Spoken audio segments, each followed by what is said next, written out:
High বন্ধুরা, তো তোমরা সবাই কেমন আছো? আশা করি তোমরা সবাই অনেক ভালো আছো আর আমরা অনেক ভালো আছি। তো চলে এসেছি গাইস আজকে সেই অনেকটা দিন পরে সেই আমাদের সেই কোরআনের পাখিকে নিয়ে। একদম মানে যার ভিডিও দেখতে তোমরা অনেকটা বেশি পছন্দ করো, অবশ্যই মানে যার ভিডিও দেখলে মনে হয় যে সে আমাদের চোখের সামনে ভাসছে, তো তারই একটা ওয়াজ নিয়ে গাইস আমরা চলে এসেছি। তো বলছে বাংলা ওয়াজ দেলওয়ার হোসেন সাইদির জীবনের শ্রেষ্ঠ ওয়াজ। তো আজকে আমরা শুনবো দেলওয়ার হোসেন সাইদির শ্রেষ্ঠ যে ওয়াজ, সেই ওয়াজটি আজকে আমরা শুনতে চলেছি। অনেক ওয়াজ তো আছে, তার মধ্যে এটা একটা ওয়াজ যেটা শ্রেষ্ঠ, মানে সবার শ্রেষ্ঠ। তো কতটা শ্রেষ্ঠ সেটা দেখতে গেলে কিন্তু অবশ্যই পুরো ভিডিওটা দেখতে হবে। আর সত্যি দেলওয়ার হোসেন সাইদির ওয়াজ শুনলে সত্যি এটা মনের ভিতরে অন্যরকম আবেগ কাজ করে।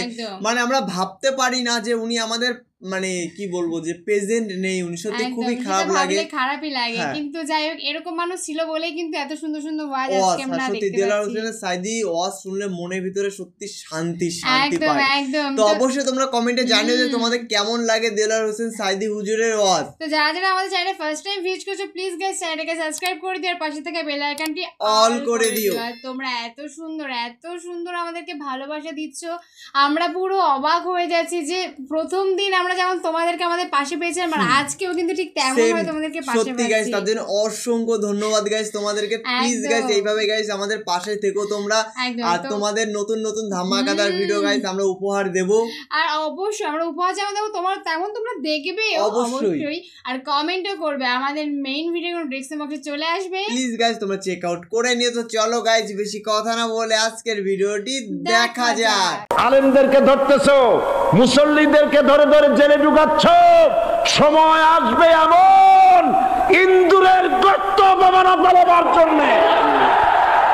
মানে ওনার এই অস্ত্রটি গ্রেফতার করেছিল, এরকম কিছু একটা হয়েছিল। এক মানুষ দেখা যাচ্ছে না, আর তখনকার ক্যামেরা এই দলটির নাম ছিল আওয়ামী মুসলিম লীগ। এই দলটির নাম ছিল কি? আওয়ামী মুসলিম লীগ। তখন তারা নারায়ে তাকবীর আল্লাহু আকবার ধ্বনি দিত, স্লোগান দিত, কিন্তু ধর্মনিরপেক্ষ মতবাদ দলীয় আদর্শ হিসাবে গ্রহণ করার কারণে নারায়ে তাকবীর আল্লাহু আকবার এই স্লোগান তারা বর্জন করেছে।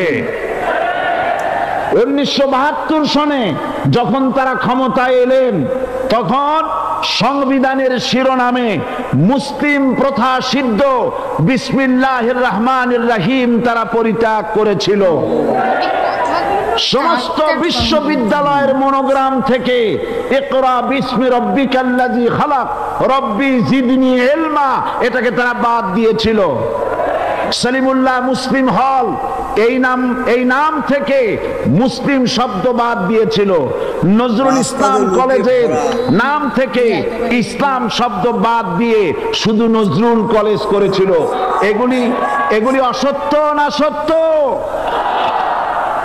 বর্তমান এই সরকার ধর্মনিরপেক্ষ হওয়ার কারণে ইসলাম এবং মুসলিম বিদ্বেষী তার অসংখ্য প্রমাণ এই জাতির কাছে রয়েছে। দেশের শ্রেষ্ঠ সন্তান হচ্ছে আলেম ওলামা পীর বুজুর্গ, বলেন সুবহানাল্লাহ। দেশের শ্রেষ্ঠ সন্তান পীর মাশায়েখ আলেম ওলামাদের বিরুদ্ধে কোন জায়গায় কোন দুর্ঘটনা ঘটলেই তাদেরকেই দায়ী করা হয়। হরকুতুল জিহাদ, লাদেন বাহিনী, তালেবান নাম করে আলেমদেরকে গ্রেফতার করে এই সরকার পুলিশ দিয়ে নির্যাতন করেছে সরকার। দুশ্মনের শক্তিটা খুব বড়ই দেখা যায়, মনে হয় যেন অনেক বড় কি জানি কি।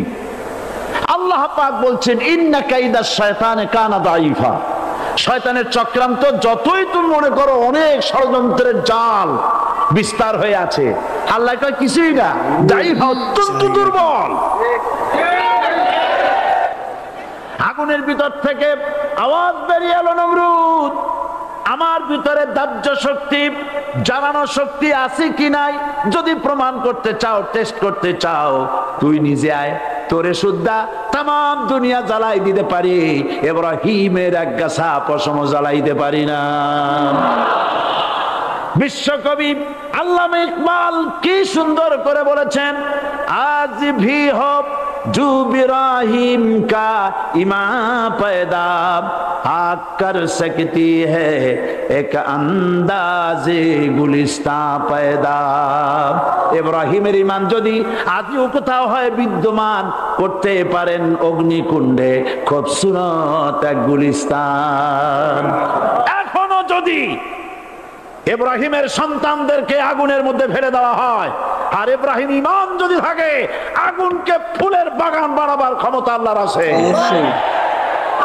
রাষ্ট্র শক্তি তাদের হাতে, অস্ত্রপাতি তো খুব শক্তি, আর তারা একবার ক্ষমতায় যায়, ওরা মনে করে এই ক্ষমতা থেকে আমাদেরকে কেউ নামাইতে পারবে না। এটাই ভাবে সবাই। বিংশ শতকের শ্রেষ্ঠ মুজাদ্দিদ আল্লামা সৈয়দ আবুদুল্লাহ মওদুদী রাহমাতুল্লাহ আলাইহি তিনি এক জায়গায় লিখেছেন, স্বৈরাচারীরা তার পতনের সমস্ত ছিদ্র বন্ধ করে, কিন্তু একটা ছিদ্র বন্ধ করতে পারে না, মনের ভুলে সেই ছিদ্রটা থেকেই যায়, যেই ছিদ্র দিয়ে আসলে তার পতনটা হবে। ক্ষমতায় গিয়ে মনে করে চিরকাল ক্ষমতায় থাকবো। গাড়ির চাকা সব সময় উপরে থাকে না, গাড়ির চাকা সব সময় উপরে থাকলে গাড়ি তো চলবেই না, গাড়ির চাকা ঘোরে বলেই তো গাড়ি চলে। সুতরাং এই উপরে তোমার চাকা উপরে এখন আছে বলে, তোমার দলের চাকা উপরে আছে বলে যারা মানুষের উপরে জুলুম করছো, আলেমদেরকে ধরতেছো, মুসল্লিদেরকে ধরে ধরে জেলে ঢুকাচ্ছ, সময় আসবে এমন ইন্দুরের গর্ত অবমাননা ফেলবার জন্য।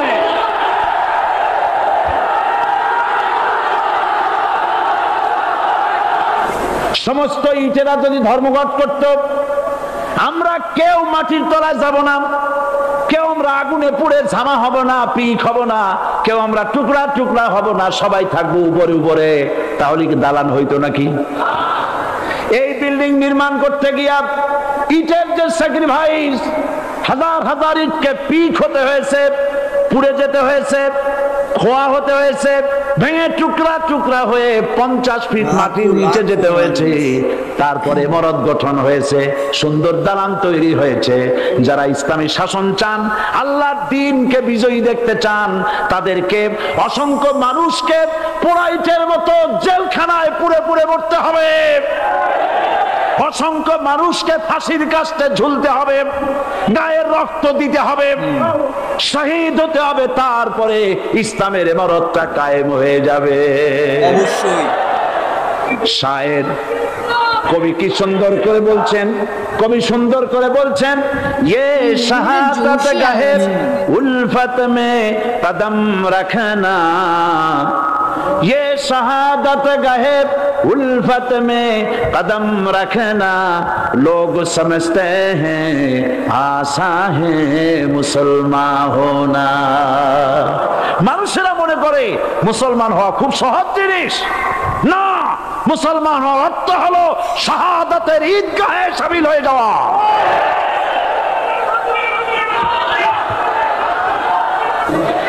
আমরা নাকি ধর্মের নামে রাজনীতি করি। আমি বলি, ধর্মের নামে আমরা রাজনীতি করি না, আমরা ধর্মীয় রাজনীতি করি। কথাটা বুঝে আসছে কিনা? ধর্মের নামে রাজনীতি তো সেই ব্যক্তি করে 1996 সনের নির্বাচনের আগে যিনি মাথায় পট্টি বেঁধেছিলেন, যিনি শপথ গ্রহণের সময় হাতে তসবিহ পড়েছিলেন, ধর্মের নামে রাজনীতি তিনি করেছেন। আজ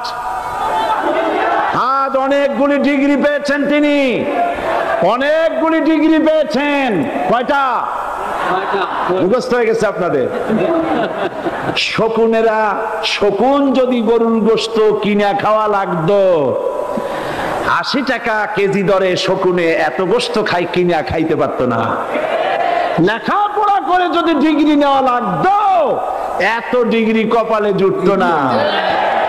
পয়সা দিয়া ম্যানেজ করা ডিগ্রি, কিন্তু 9টা নিলে কি হবে? আসল ডিগ্রিটা এখনো বাকি আছে।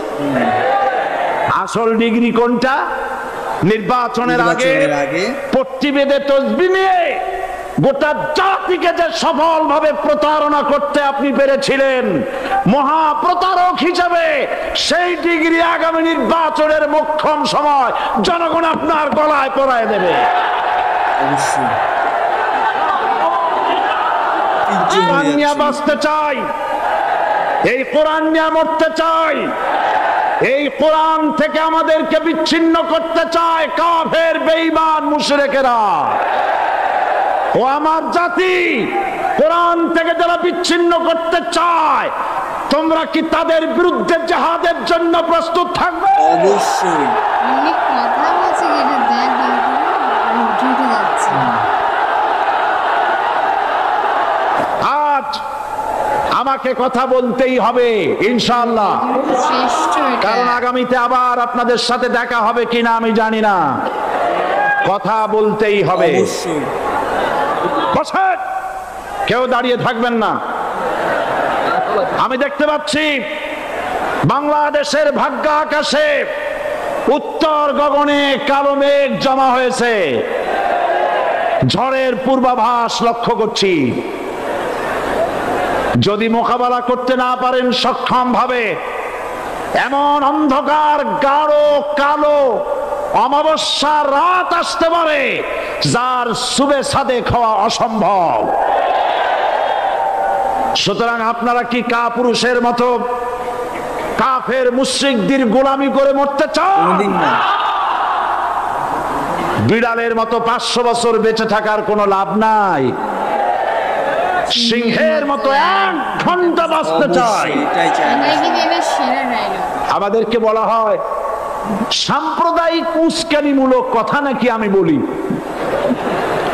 পত্রপত্রিকা দিছে না তারা, সাম্প্রদায়িক উস্কানি কথা, সাম্প্রদায়িক উস্কানিমূলক কথা বলি, সেই জন্যই বোধহয় শত শত মুসলিম আমাদের কাছে এসে মুসলমান হয়। মানুষে আর বোকা বানানো যাবে না, যাবে কি?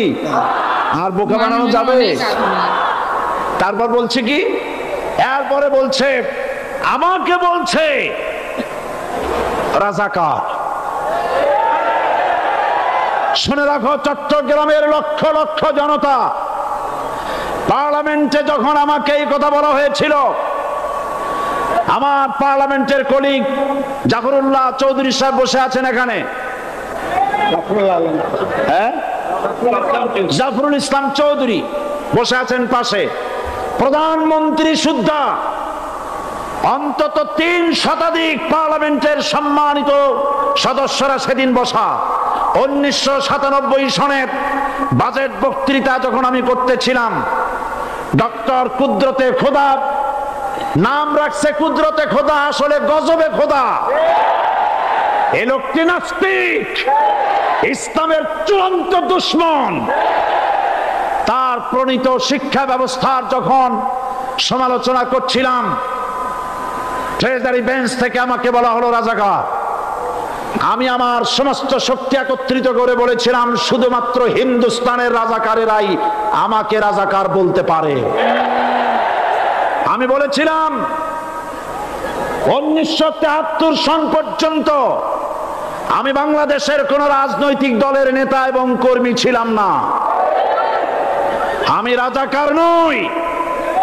আমাকে রাজাকার বলে যদি তাকেও প্রমাণ করতে না পারে 10 কোটি টাকার মানহানি মামলা দায়ের করব। আমার এই বক্তব্য সারা দুনিয়া শুনেছে, পার্লামেন্টে আমার এই বক্তব্য রেকর্ড হয়ে আছে। সেদিন 3 শতাধিক পার্লামেন্ট মেম্বারের কেউ আমার চ্যালেঞ্জ গ্রহণ করেন নাই। যে কোনো ব্যক্তি পার্লামেন্টে গিয়ে আমার বক্তৃতা দেখে আসতে পারেন। এরপরে 1997 সনের 7ই অক্টোবর দৈনিক জনকণ্ঠ পত্রিকা যখন আমার বিরুদ্ধে লিখলো, সেই পত্রিকায় সাইদির ওপেন চ্যালেঞ্জ 8ম পাতা, 1997 7ই অক্টোবর, এত বড় 2 কলমে হেডিং। সেখানে আমি বলেছি বাংলাদেশের সকল সাংবাদিক, গোয়েন্দা বিভাগ, বাংলাদেশের সকল বুদ্ধিজীবীকে আমি আমার পিরোজপুরে আমন্ত্রণ করছি। আমার উপস্থিতিতে যদি কেউ প্রমাণ করতে পারে বাংলাদেশের স্বাধীনতা যুদ্ধের বিরুদ্ধে আমার কোনো ভূমিকা ছিল, সজ্ঞানে স্বেচ্ছায় জাতীয় সংসদের সদস্য পদ থেকে পদত্যাগ করব। 3 বছর পার হয়ে গেছে, আজ পর্যন্ত কেউ এই চ্যালেঞ্জের মোকাবেলা করে নাই। সুতরাং আমাকে যারা রাজাকার বলবে তারা পিতৃ পরিচয়হীন অবৈধ সন্তান। 1971 সনের, শোনো মুসলমানেরা, 1971 সনের কোন কাদা সাইদির গায়ে লাগে নাই। আমাকে রাজাকার বলে জনগণ থেকে বিচ্ছিন্ন করবা, জনগণ থেকে আমারে বিচ্ছিন্ন করা যাবে না। কারণ এই জনগণ আমার জন্য আসে না, এই জনগণ আসে আল্লাহর কোরআনের জন্য। অবশ্যই আবু জাহেলের গোষ্ঠী, আবু জাহেলের গোষ্ঠী মনে করেছে সোজা আঙ্গুলে ঘি যখন উঠলো না, আঙ্গুল বাঁকা করতে হবে। শুরু হয়ে গেল অত্যাচার, শুরু হয়েছে না? হযরত সুমাইয়া রাদিয়াল্লাহু তাআলা আনহা কি নির্মম ভাবে, নিষ্ঠুর ভাবে তাকে শহীদ করা হলো। খাব্বাব, হুবাইব, হযরত খাব্বাব রাদিয়াল্লাহু তাআলা আনহুকে দেখে হযরত ওমর একদিন বলছিলেন, খাব্বাব তোমার পিঠে এত গর্ত কেন? এত গর্তওয়ালা পিঠ আর এত চিকুন কোমর আমি তো জীবনেও দেখিনি। হযরত খাব্বাব বলেছেন, ওমর জানো না, ইসলাম কবুল করার অপরাধে, কালেমা পড়ার অপরাধে কাফির বেঈমানেরা আমাকে মারধর করেছে। যখন আমি তাদের মারে কালেমা ছাড়ি নাই, তখন আগুন জ্বালায়া আগুনের আংটার উপরে, আংটা আগুনের উপরে আমাকে চিৎ করে শোয়ায়া আমি যেন নড়াচড়া করতে না পারি, সেজন্য আমার বুকের উপরে পাথর চাপা দিয়া রেখেছে। আগুনে গোশত পুড়ে পুড়ে আগুন ভিতরে ঢুকেছে, গায়ের রক্ত আর চর্বি গলে গলে পড়ে আগুনগুলো নিভেছে। ওই পিঠে যে গর্ত হয়েছে আজও পর্যন্ত সেই গর্ত মিটে যায় নাই।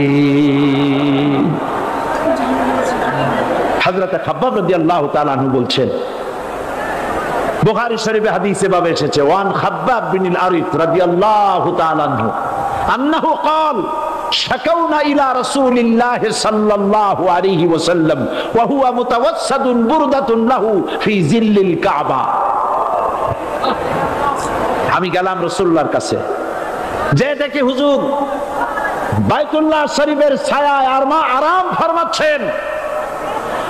আমি কাছে গিয়ে বললাম, আলা তাস্তানসিরু লানা আলা তাদউ লানা ইয়া রাসূলুল্লাহ। হে রাসূল, আপনি কি আমাদের জন্য দোয়া করবেন না? আপনি কি আমাদের জন্য আল্লাহর কাছে সাহায্য প্রার্থনা করবেন না? মার খেয়ে খেয়ে তো শেষ হয়ে গেল। শুনতেছেন আপনারা? আল্লাহর নবী উঠে বসলেন, বললেন, খাব্বাব শোনো, তোমাদের আগে যারা এই পৃথিবীতে এসেছিলেন দ্বীনের দাওয়াত দেওয়ার জন্য, সমকালীন রাষ্ট্র শক্তি তাদেরকে ধরতো, ফায়ুখাজুর রাজুলু ফায়ুহফারু লাহু ফিল আরদ, তার জন্য তারে ধরে নিয়া মাটির মধ্যে গর্ত করত, ফায়ুজআলু ফিহা, এরপরে সেই গর্তের ভিতরে তাকে কোমর পর্যন্ত গেড়ে দিত। সুম্মা ইউতা বিল মানশার, এরপরে করাত আনা হতো, ফায়ুদাউ আলা রাসিহি, এরপরে করাতটা মাথার উপরে রাখা হতো, ফায়ুজআলু নিসফাইন, এরপরে করাত দিয়া চিরে চিরে জীবিত মানুষটাকে দ্বিখণ্ডিত করে ফেলে দিত। মা ইয়াসুদ্দুহু যালিকা আন দীনি, এত কষ্ট দেওয়ার পরেও, এত জুলুম করার পরেও দ্বীনের দায়ীদেরকে এক চুল পরিমাণ আল্লাহর রাস্তা থেকে তারা সরাই দিতে পারে নাই। ওয়াল্লাহি, ও খাব্বাব, আমি আমার আল্লাহর নামে কসম করি। ও মুসলমান, কে কসম করতেছে? আল্লাহ রাসূল। আমি আমার আল্লাহর নামে কসম করি, ওয়াল্লাহি লা ইউতাম্মান্নাল্লাহু হাযাল আমর হাত্তা ইয়াসির রাকিবু মিন সানা ইলা হাযরামাউত। সেদিন বেশি দূরে নয়, ইয়েমেনের রাজধানী সানা থেকে শুরু করে সৌদি আরবের হাযরামাউত পর্যন্ত হাজার হাজার মাইল, এই দীর্ঘ পথে যুবতী নারী তার সৌন্দর্যের পশ্চা নিয়া আর ধনাঢ্য ব্যক্তিরা, সওদাগরেরা তাদের টাকা পয়সা নিয়ে একাকে নিয়ে অথবা দলবদ্ধ ভাবে মানুষেরা যাতায়াত করবে। লা ইয়াখাফু ইল্লাল্লাহ, মানুষের মনের মধ্যে কোনো ভয় থাকবে না, এমন একটা সময় আসবে। সকলকেই মনে রাখতে হবে, কাফের, মুশরিক, মুনাফিকদের অধীনে গোলামীর জিন্দেগির চাইতে ঈমান হেফাজত এবং স্বাধীনতা রক্ষার জিহাদে শরীক হয়ে শাহাদাতের মৃত্যু হাজার গুণে শ্রেয়। তারা চায় আমাকে জনগণ থেকে বিচ্ছিন্ন করতে, কিন্তু জনগণ থেকে আমাকে বিচ্ছিন্ন করা যাবে না। কারণ আমার আকর্ষণে মানুষ আসে না, আকর্ষণ হলো আল্লাহর কোরআন। জনগণকে বিচ্ছিন্ন করা যাবে না। এই চট্টগ্রাম থেকেই ইসলামী রাষ্ট্রের ঘোষণা হবে।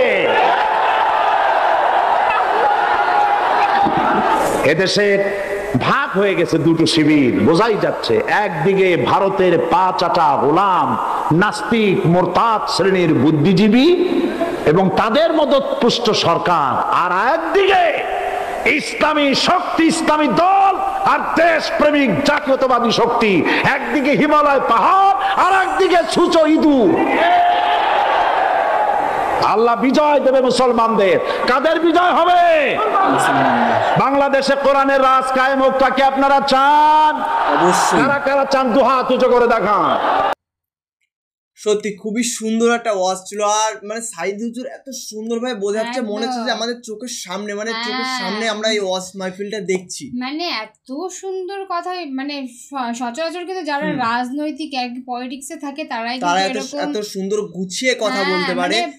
উনি কথা বলবে কি, উনি কথা বলছে আর শুধু উঠে দাঁড়াচ্ছে যে। আর জনগণ এতটা উত্তেজ হয়ে গেছিল, তোমরা দেখে ভিডিও দেখেছো, মানে এখনই মানে মারামারি, ফাটাফাটি, কাটাকাটি হয়ে যাবে এতটা।